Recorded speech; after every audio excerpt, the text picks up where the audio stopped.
You have to sit still. You ready? Yep. No, go back to the other background. You're too bright now. Oh. There we go. All right. Too much shine. Welcome to Words on the Street. Today I'm here with Akila and Devika as my co-hosts. Thank you guys for being here. Thank you, Akila. Thank you. So today me and Akila are going to be talking about a few things, but I think this conversation is going to come down to some realness, some accountability, and just some understanding.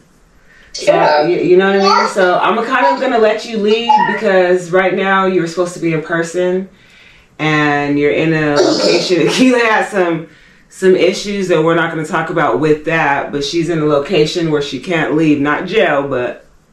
Definitely not locked up no more. Not locked up, but locked in. Okay. So, tell us a little bit about what's been going on with you.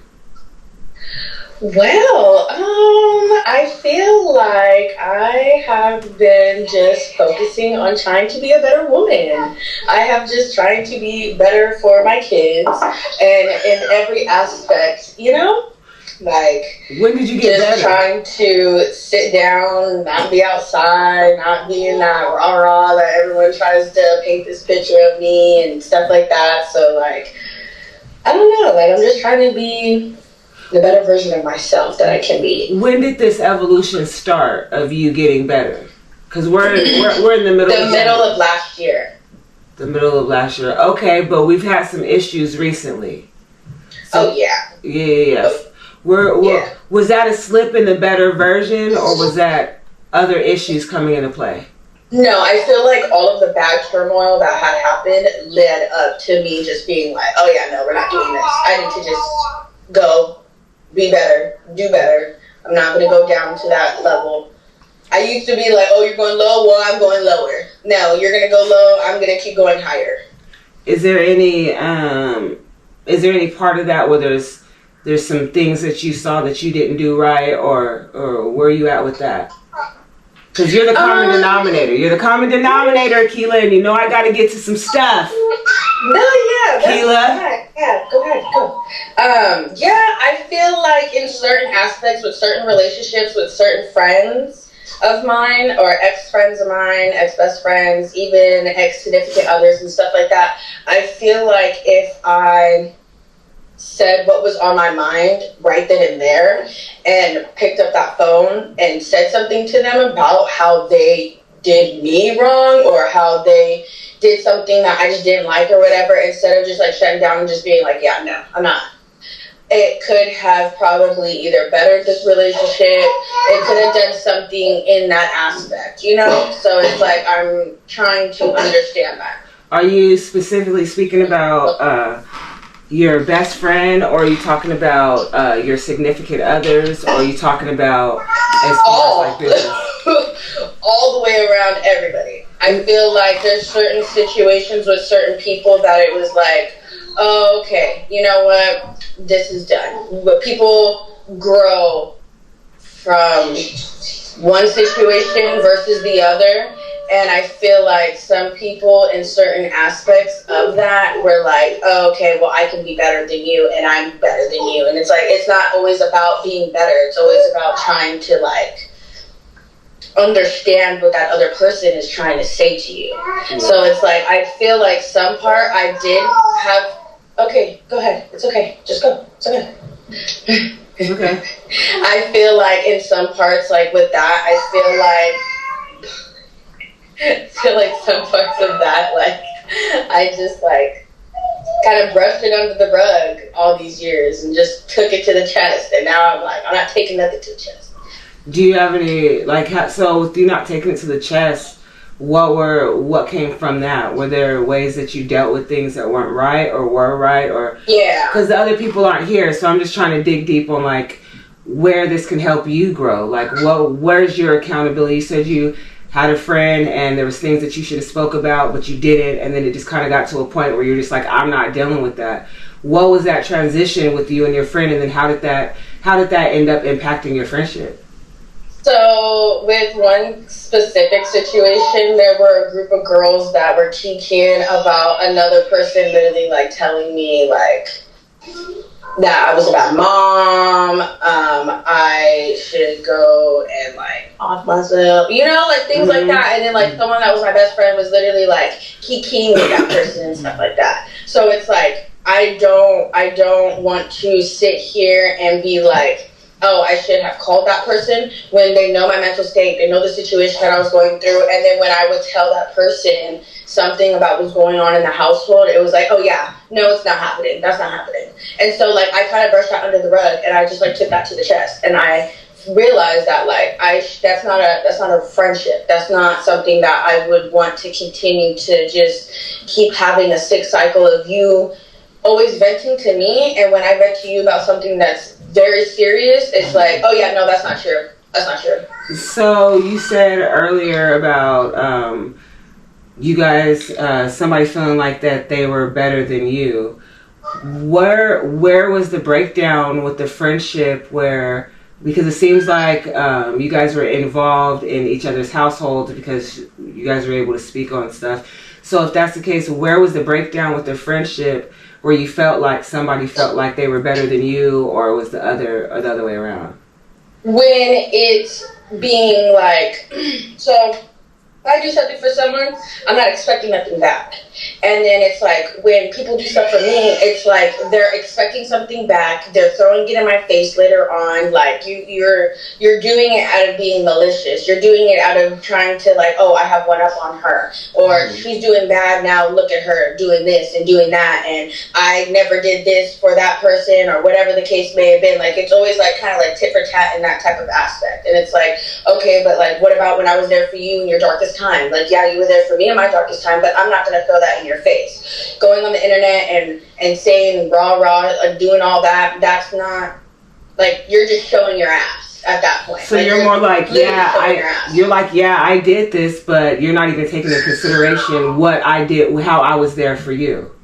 Is that what you're saying? So is there any, do you think that maybe on the other side there's needing, like, because I know sometimes when I'm into it with people and they go, well, but what about what I did for you? It's kind of like, but what about what we're talking about now? I'm not excluding what, you know what I mean? Like, I'm not excluding what you did for me, but I'm still trying to express what's going on right now. Do you think that came to play at all?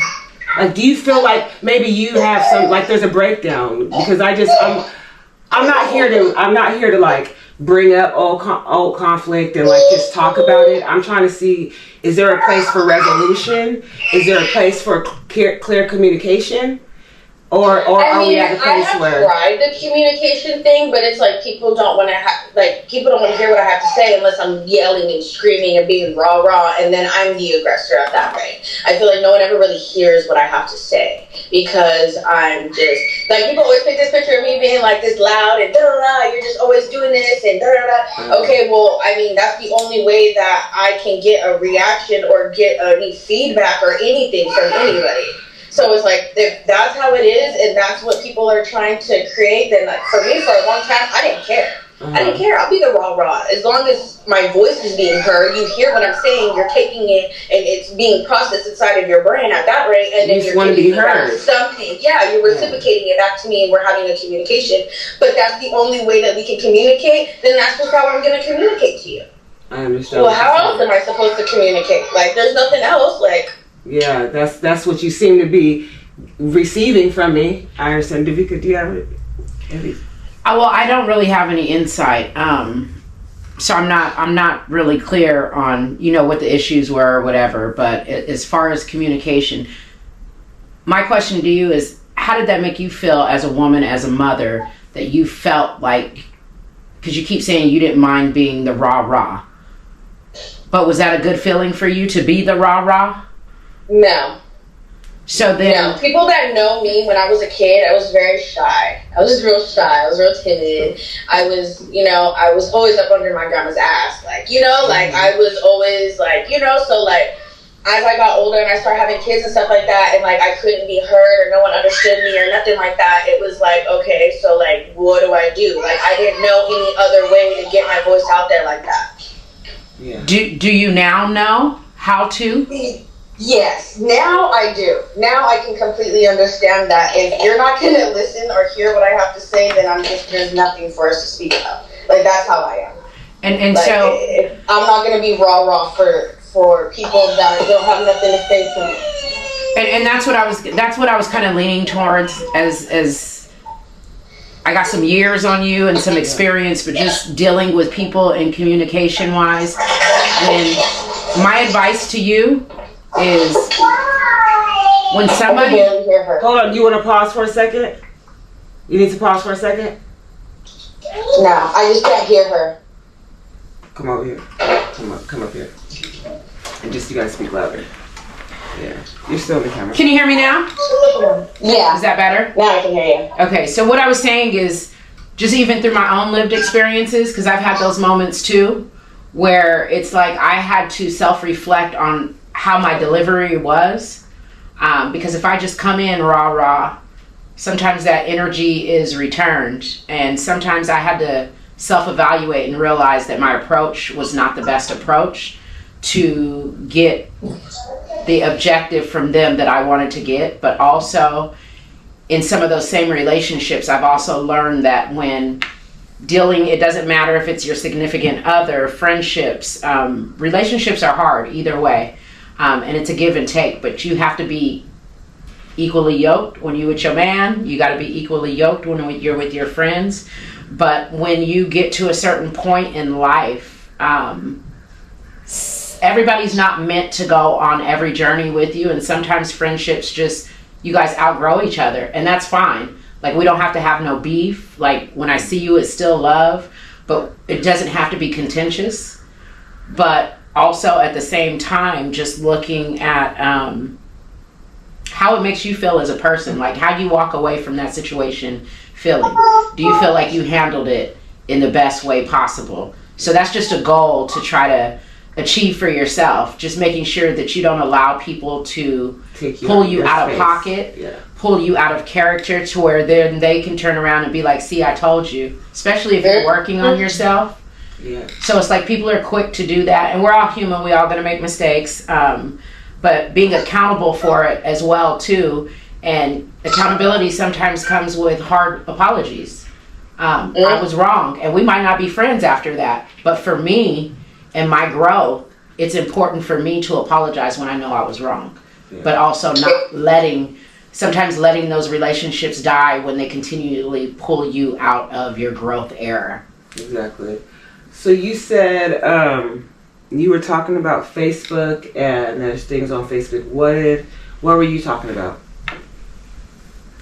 We're gonna get to it because this is words on the street. So you, which one are you talking about? Listen, I'll for you. So I haven't caught them all, but you were just saying just now that somebody put something on Facebook and that they had also said something about you being a bad mom.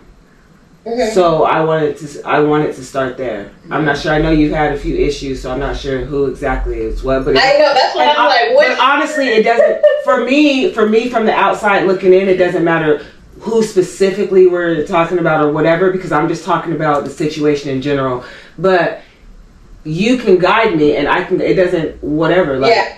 You know what I mean? So there were a couple situations where people would throw out the fact that, the past situation that I had went through with my baby daddy and stuff, and like, you went to jail and da-da-da-da, like, you're a bad mom and all this other stuff. And it's like, okay, listen, let's just backpedal real quick, because like in that time frame and everything, yeah, I did go to jail, yeah, I did what I did and everything else. I mean, I was in court and I pled guilty. Like, I know what I did. Not a lot of people sit there. They'll say not guilty and take a trial and do all. No, I know what I did. I did my time. Were these your friends? Were these your friends, or were these just other people? These were friends that I had. And is this after you guys had issues? Yeah. Okay. Yeah. Okay. So it's like you guys are only trying to bring out the worst of me in my worst era of time. And like, I mean, small folks small. Everybody knows the situation with me, stuff like that. And so like, Akila, Did it bring out the worst part of you on Facebook? Yes, Dad, no. Okay, let's start with the no.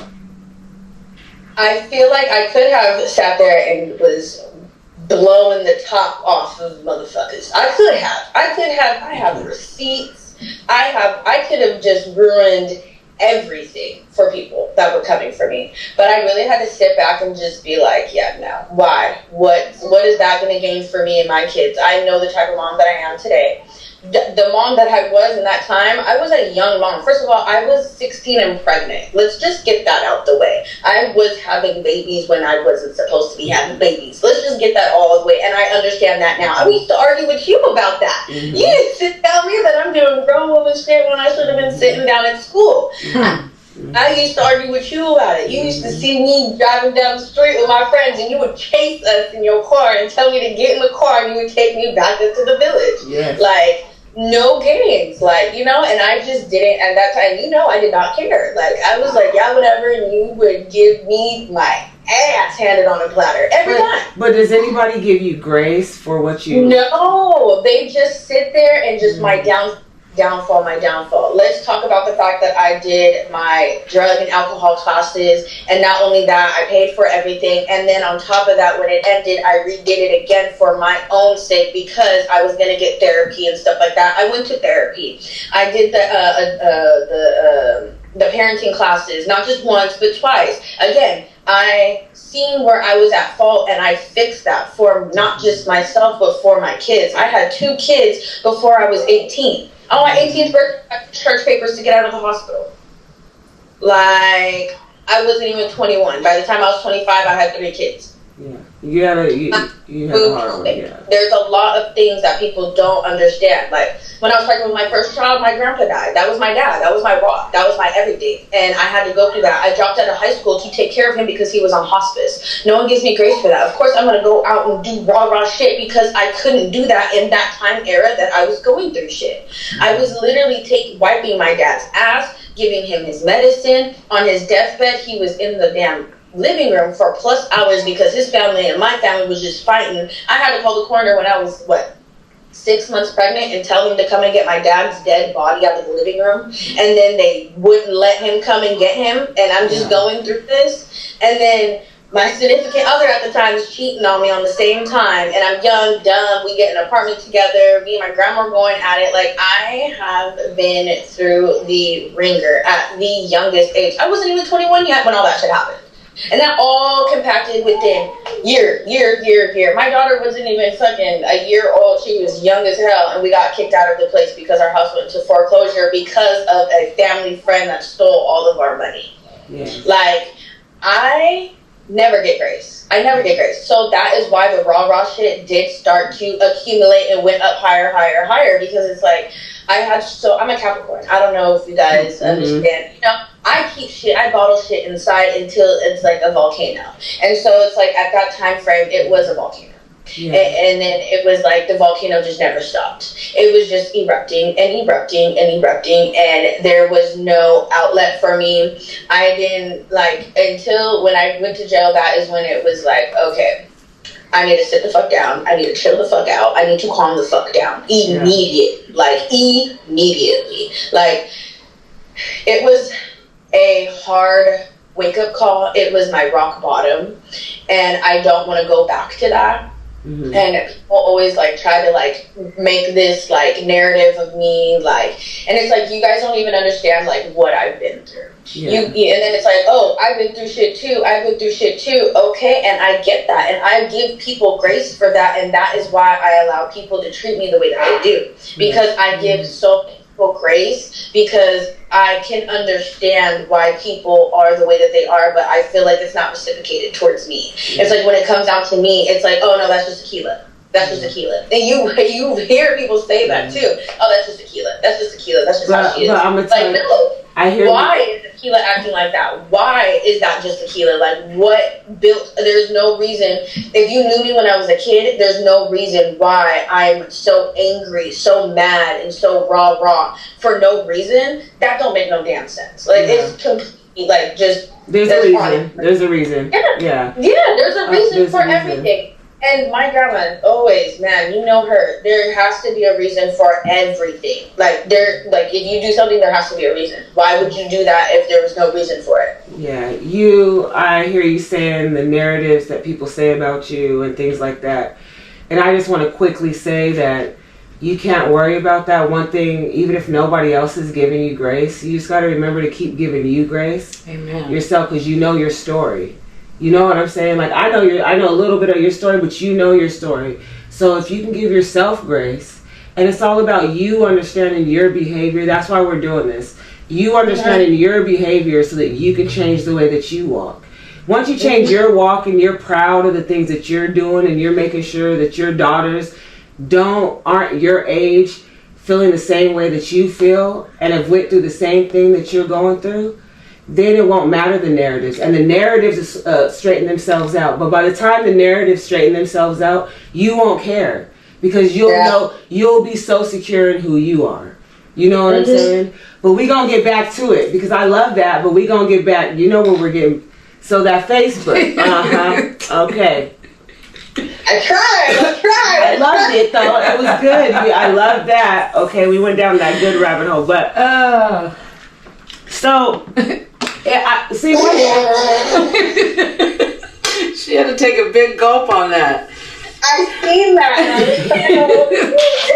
She said, mwah. So one day I got on Facebook and my heart was, look at you, because I don't get on often, but my heart was hurt.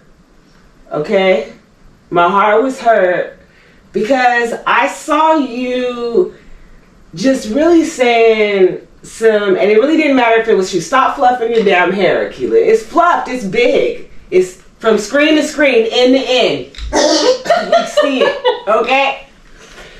I saw you, and it was real disrespectful. I mean, you know it was. It was real disrespectful, and it really didn't matter if it was true, not true. And for me, it was more like, it was to somebody that you love. And for me, like, I've got into it with friends, fell out, but I just have a thing in me that I don't do that just because of who I am. So I just wanted to not really question why, because like you do what you want to do, but like, are you proud of that? And then is there any regrets for that? Because what I saw was basically two women who are in the same situation. Right? You guys are in parallel situations talking about each other. It was like literally two glass houses breaking each other down. And from the outside, it's looking in, it's like y'all both in the same. Y'all, nobody here is doing better than anybody else. And these two girls right here, really when they're together, they help each other. Because both of them need certain things that the other can provide, and they just sit there. They're supportive for each other. You guys are real, like you guys really should have that real sisterly like love for each other, but it's more from the outside, from the streets, it looks like it's more of like a competition.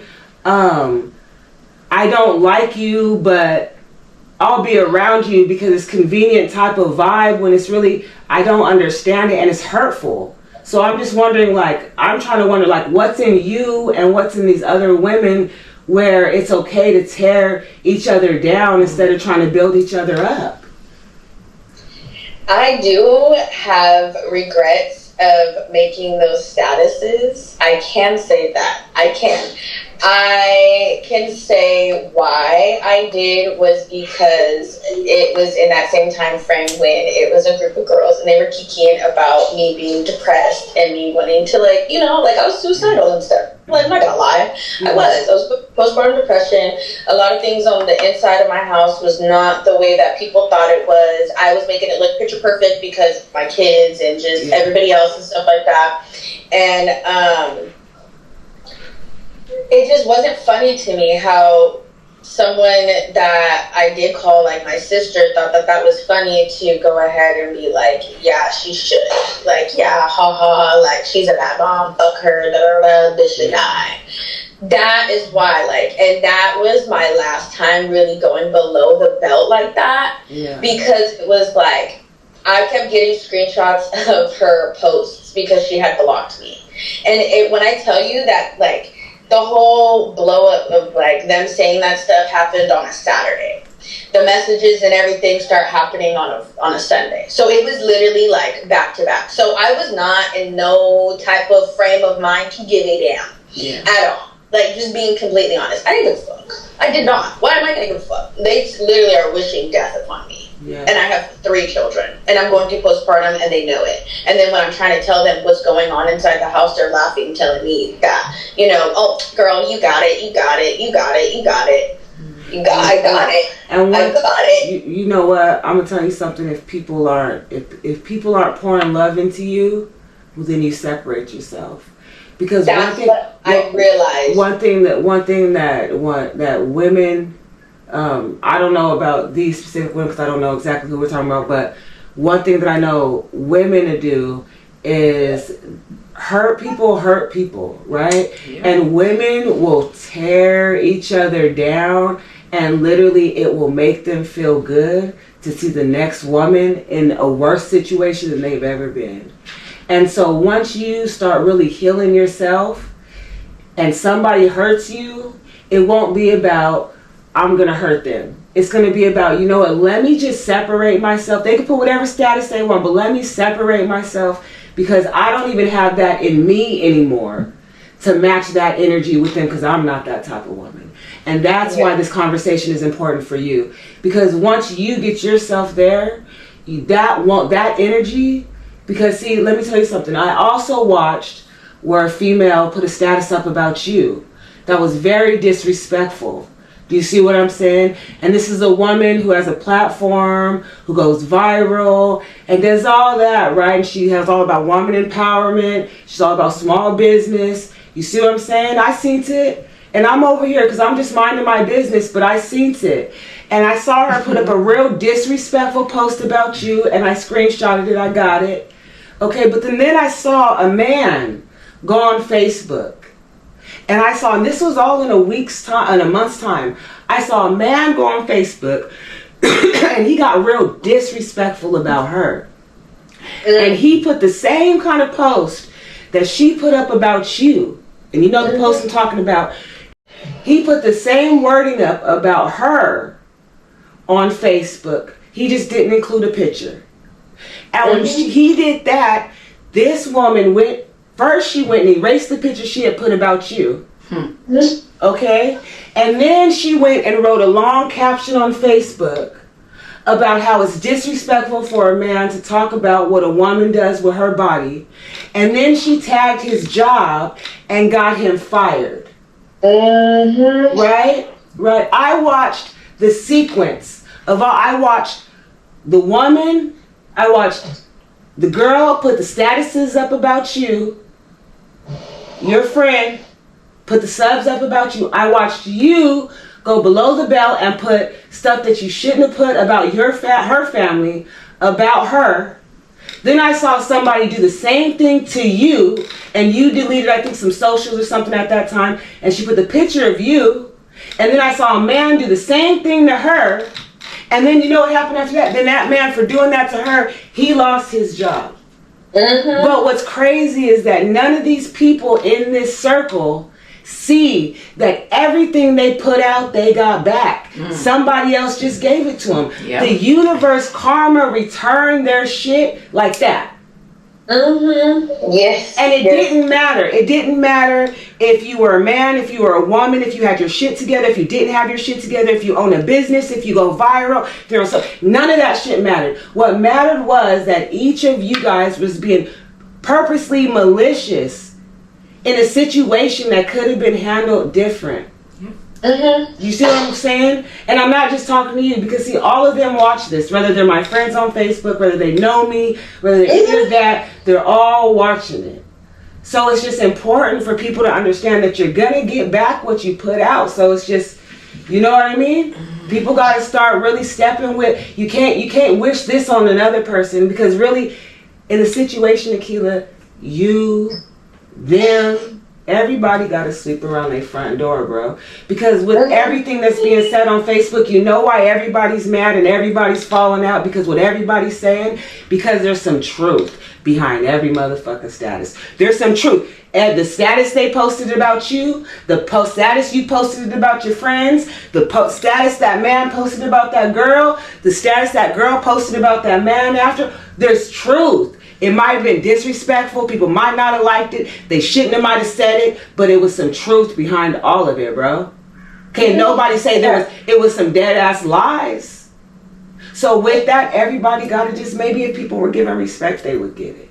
That part. And let me just make this clear really quick. So, not towards you, but to everybody else watching. So, when I had made my statuses, I made one specific status for an ex-best friend of mine. And then the other status that I did make, that I'm pretty sure the one that you're mainly talking about, was about a half-ass ex-relative. I say half-ass relative because she ain't really blood or nothing like that. Yeah. She birthed blood of mine, if you're catching my drift. So it's like, I feel like what her and my ex-best friend were sitting there kikiing, talking about and stuff like that, that is what kind of hurt me, and that is why I started saying what I said. With the other girl that posted that status and stuff like that, I didn't post no reaction to it because that shit didn't bother me.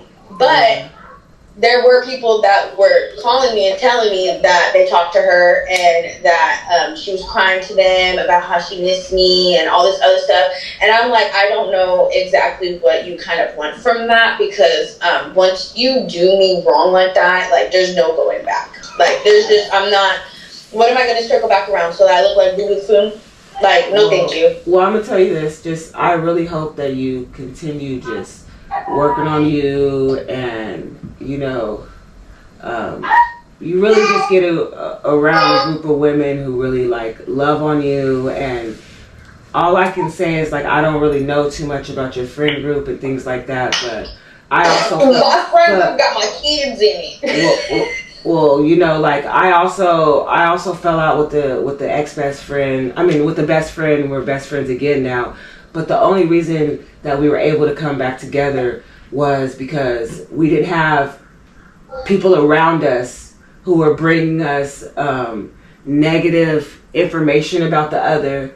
I can't speak for her, but I didn't allow it. I watched what I said about her, because I always remembered that on top of everything, it was love. I loved this person, and I didn't wish any harm on that person. So if you're in a situation and that's not the bottom line of why you're dealing with somebody, you really shouldn't be dealing with them. I mean, and that's my personal opinion. I don't know everything. I'm not a counselor. You feel me? I'd be wrong on shit. I have a question though. Yes. Counselor. Yes. I have a question. So, and this is just for my own understanding. Of course, there's an age difference with us, but it's so common in your age bracket for people to find the need to go to social media to hash their stuff out. And I just cannot, for the life of me, and maybe it's just that old school in me, I'm picking up the phone or I'm knocking at your door.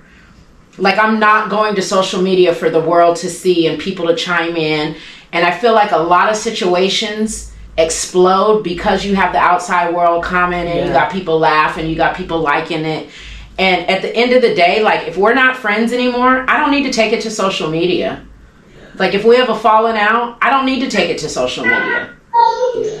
But I think that comes with growth. And how you move, because sometimes it's like, it's not about that's how they're moving, okay, that's their energy, and I'm gonna move away from it. You're not gonna pull me out of who I am. But I really, and I've never really had the opportunity to ask somebody, like, why?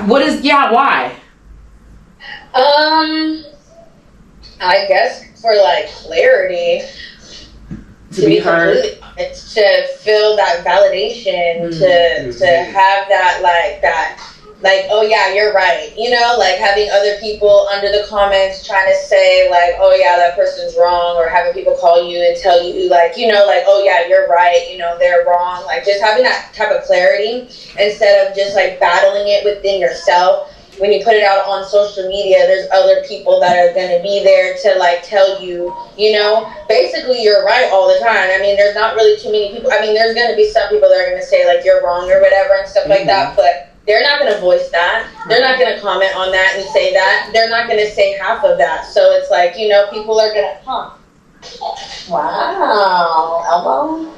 Sorry. And so I feel like that's the main reason why a lot of people, like, you know, like my generation of people do that. It's like, I mean, when I was younger, again, you used to call me and tell me, you better take that damn post down. So I did. Right? I did. Like, I used to be, fuck this bitch, fuck that bitch, and her mama, and her cousin, and her grandmama, and I did not give a fuck. To be heard.